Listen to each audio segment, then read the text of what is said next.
Hi, everyone. This is Marilyn Bradford, and I would like to welcome you to my Left Turn podcast. What is your left turn? Writing a blog, parenting in a different way, letting go of the old because you are aware of something greater. Left turns are choices we can all make. It's about a willingness to step into the unknown in any area of your life, to trust yourself, to risk creating or trying something new. It's about letting your true uniqueness shine. The greatest people who have lived, artists, statesmen, writers, explorers, musicians, have all been people willing to turn left. What capacities do you have that you have not acknowledged? What would your life and the world be like if you were willing to turn left?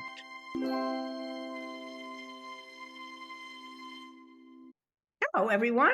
I'm Marilyn Bradford, and I do the Left Turn podcast. And today I have an amazing being with me, Viktor Anderson. So we're calling him the greatest man alive because, you see, he's at the back end of all the tech stuff. So, you don't get to see him all that often. Actually, he is an amazing being and really, really good at tech. I wish I could just kind of transfer his information over to my brain, because I'm not good at it at all, but he's loving what he does. He's very involved. He's just a very cool guy. So welcome, Viktor. Thank you so much, Marilyn. I'm very happy to be here. We're very happy to have you. So if you look back over your life into some of the left turns that were the biggest ones for you, what comes up? Wow. Yeah. Well, the first one is actually that we talked about briefly before we started, like my choice to stop drinking and doing drugs 4.5 years ago and starting to create something. So I started creating my life, basically. I went from having a kind of a small, limited perception of life to something that now keeps on growing and getting greater all the time. And I'm like, wow, life can be this.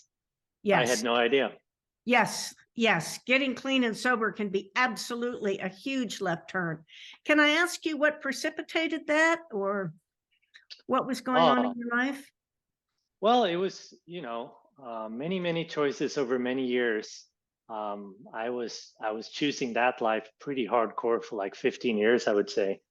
So from starting from, late teenager until almost 35 years old, the whole party thing, which was like working in the beginning, and then it turned into something different, and then eventually I got to a point where I'm like, holy fuck, I need to change this now.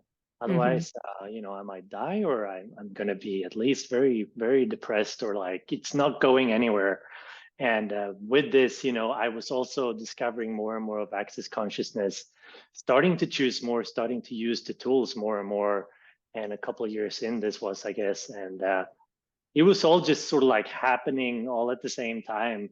And it was really, really clear to me that I had to change a lot of things to start creating the life I somewhere knew was possible.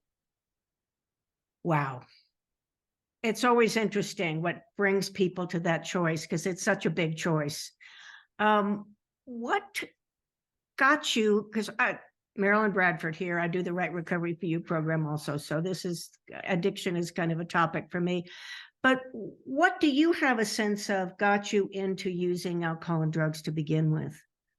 Because that's like not a left turn. It's well, it is in a way. It's a coping skill. Some people actually, I know that I have a deceased husband who used alcohol and drugs to protect himself to a point where he could actually get help, if that makes any sense. So there are all kinds of reasons that people choose it. But do you have any sense of what that was for you as a teenager, or? Yeah, I think it was definitely a coping thing. And at the time, it seemed like, I guess it was fun in the moment for a while, but it was definitely a way of sort of like dealing with being aware and having awarenesses that I had no idea I was even having. And Yes. and I remember like during my childhood up until maybe 14, 15, it was very ease. Like I didn't have a lot of problems or like um existential thoughts or like Right. doubts or anxiety about life. And then all of that sort of like started occurring from 15 onwards, and I was a little bit overwhelmed with like what the fuck is going on here, Yes.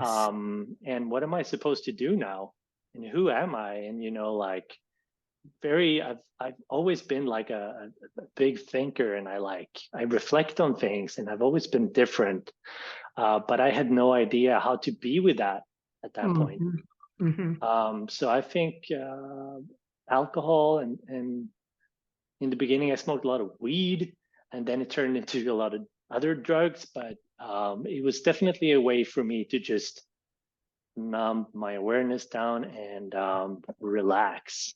Yes, absolutely. That's what I thought it created, anyway.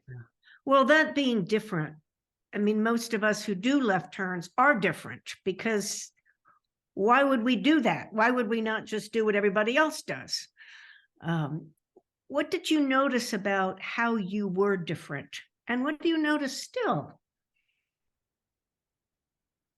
Well, like the sense of like you don't. It's I've never felt, quote unquote, that I fit in. Right. Like I've never quite understood what people are choosing around me, or like how can they function like this and seem Right. to be totally fine with it? Yes. Where for me it was never that easy. I'm Right. like, I'm aware of so much, but then at the same time, I I I didn't trust my awareness, and I didn't know if I was just being crazy and schizophrenic, or if I actually knew things. And it wasn't until in my mid 30s where I, a lot thanks to access consciousness, started acknowledging that, wow, these are actually awarenesses that I'm having. I know a lot of things that I've discounted for so long as Yes. fantasies. Like I judged myself for being a daydreamer, uh, you know, and Yeah. I went into all these fantasy lands of things that, I thought that was a place for me to be more happy. um, but I didn't know that it was possible to actually start creating some of that. And you have. Yes, that's what's so cool. Yeah, the last few years have been really, really incredible. Yeah. So what have you been creating? I'm sure people would love to hear about that. Well, I work with access consciousness full time these days, and it's been a long journey. Um, and it's shown me so much. For me, it's like it's I've discovered so much about myself, and working with access consciousness is like a constant facilitation. Uh-huh. So to me, it's not the source. I know if I stopped or if something else would to occur at this point, I have my back to a point where it's like, okay, I got me, and I know that I will create something cool no matter what. And Okay. that's something I didn't used to have at all. Like I had no idea what having my own back was a few years back. So I think the more I choose, the more I discover I am actually capable. I am potent, and I Mm. do have the power to create whatever I desire, pretty much. Well, my sense is that being willing to have your own back is in and of itself a left turn. Mm. Because what we're taught, what everybody's supposed to do, is to listen to all the experts and everybody else, and defer to them, and not follow what you know, and not be, quote, true to you, and all those kinds of things. So I think that's a terrific example of a left turn. Um, Yeah, it's like it's not normal to no, to have your it's, own back, or like it's to know. It's almost like it's perceived as cocky or like delusional, or yes, uh, you think like you're you're better. the, yeah, Yeah, and you're yeah. floating up in some cloud reality, and people are like, come on, dude, come down to earth, and have problems like the rest of us, and be Problems like, limited. And I that's like what's it. normal, and it's kind of nuts. Yeah. Yeah, it's kind of nuts. And also normal to um take everybody else's thoughts, feelings, and emotions as more true and real than ours. Did you ever find yourself doing that? For sure. Yeah. Almost all the time, while having this sensation in the back of my world that it's something off, like. Mm-hmm. But that's what was creating a lot of frustration and anger in my world, where I totally definitely knew a lot of things that I kept telling myself I didn't know. Wow. So I was like fighting against myself constantly. Wow. And that's normal too, I think, for people who know they're different, who are very aware, very intelligent. You fight your own knowing. Yeah. And it's like the way we used to connect and hang out, me and my friends at the time, was like you connect through problems and issues and anger, and like it's a weird thing. Like, and then when you're too happy, it's like something is like that's not real for whatever reason, and it's just It's crazy. Yeah. Being happy is a left turn, but you're happy all the time. Yeah. Because most people are fairly miserable. And like you said, connecting through problems. How do you connect with people now? Well, for one, I don't see a lot of those old friends anymore. I'm sure. It doesn't really work for me so well. Like, not to make them wrong, but I've discovered like that I'm very different from them. So I guess good question. Through discovering what else is possible, to cheering each other on, and like, okay, where else can we go? What else can we discover? Who are you now? And like, it's so liberating to not have the projections of expectations as much of like who I am, from like, when you say you meet an old friend or a family member or whatever, and they have this very fixed idea about who you are. Yes. And then I don't have much choice other than either being that or not. But then that creates a whole thing. Yes, like, it does sometimes. Absolutely.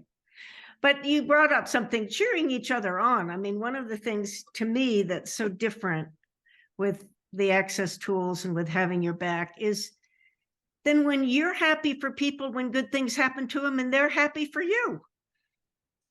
Yeah, it's a beautiful thing. Yeah, it's a beautiful thing. It's not like a competition or, oh, why did they get that money? Or, right. Yeah. Yeah. It seems to be a sense of there's plenty for all of us. It's like a different universe, almost a different reality. Yeah. And we have to be willing to be really different.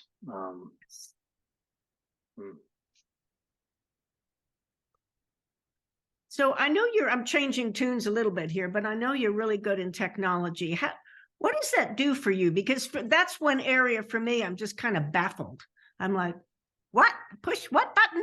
It's just, but I'm in awe of people like you and Susie and people who are just, it's almost like you speak with the technology rather than do it or something. I'm not sure. I would love to hear what you and technology, a little bit more about that. Yeah, well, it's definitely true that we speak to it, because it's funny, like I don't have a technical background. Like, I work in the stream team for Access Consciousness and then the back end of all telecalls and doing a lot of tech stuff. But that was nothing that I had any experience of when I started out. And what I've discovered more and more throughout the years of doing this is that it's the learning the technology and how it functions is like a super small part of what we do. Oh, really? And yeah, so it's kind of interesting, because people normally approach me and they would go like, oh, so you have like, they would assume that I have an education with cameras and that I know a whole bunch of technicalities around this. But I don't really know a whole bunch when it comes to that. But I do know how to be in the question with all of it, and to be present with what's required. So I always say to people when they ask me, like, it's actually, say, like maybe 10% of it is knowing how the camera works and setting up the sound and whatever. But then the rest is like being able to be present with what's required in the moment. And the more I've noticed, the more I trust that I actually do know what's required in the moment, the more I also know. So it's more of an awareness than a just cognitive kind of thing of just being present, and which of course is something we can't do when we're doing alcohol and drugs, you know, and I had my own travels with that. Yeah, or when we come to a conclusion of what's right or wrong with something. Yes, yes. That's very cool. If you notice something is a little bit off, you go into question then. Yeah, exactly. And it's like we have that available in all areas of life, right? You know, but no one ever told us that we actually do have awarenesses like this, and that we do know things, like when they ping us, like, you know, when you have that, like many people call it like a gut sensation, or like a feeling, or like something that shows up in your world. Like, what I've discovered is the more I listen to that ping in my world, the more like the faster it becomes for me to you know, choose whatever will create more in that situation. Wow. So it's much more technology based on awareness rather than cognitive knowledge. For sure. I mean, at least with what we do, like working with access consciousness is so energetic. Yes. So definitely most of us, we've just sort of like started doing it from doing classes and stuff, because we're interested in what access consciousness is creating, and, you know, consciousness. Mm-hmm. And then along the way, we've discovered that we can contribute in different ways.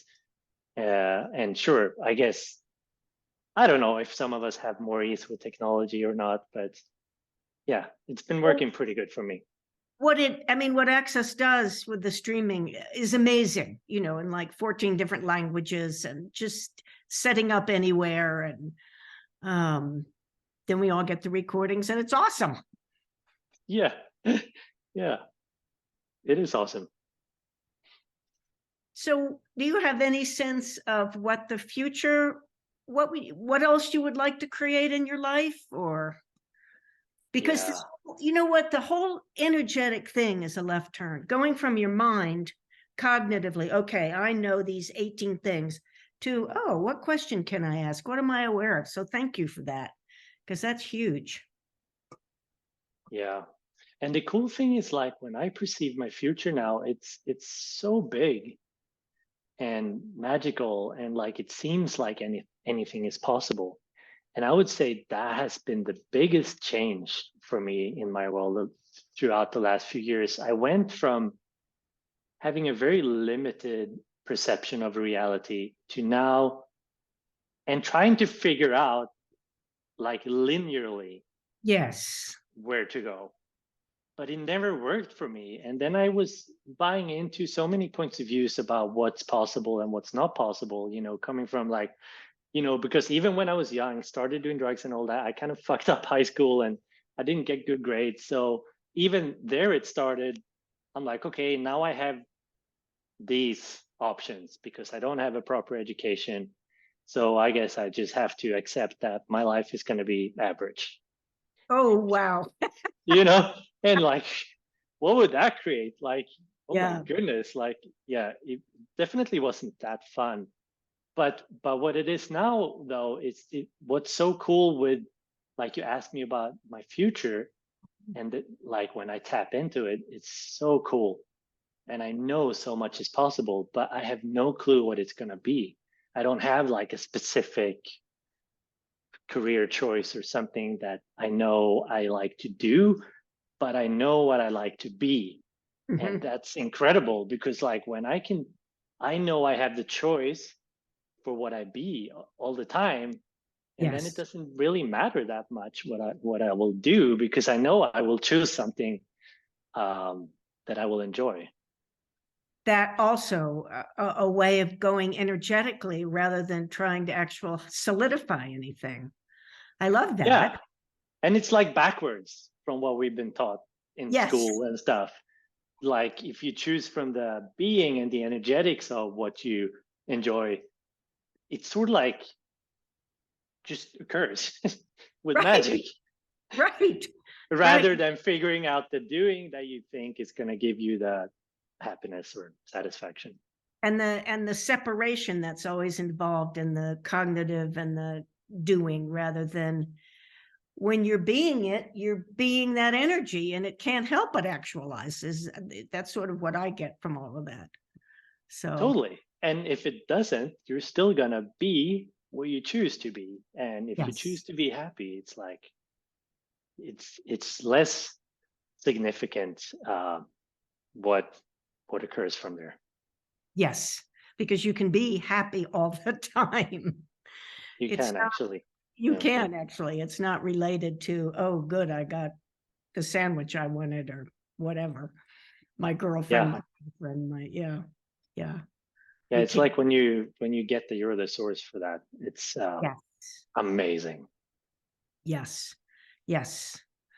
And knowing you're the source, that's another left turn.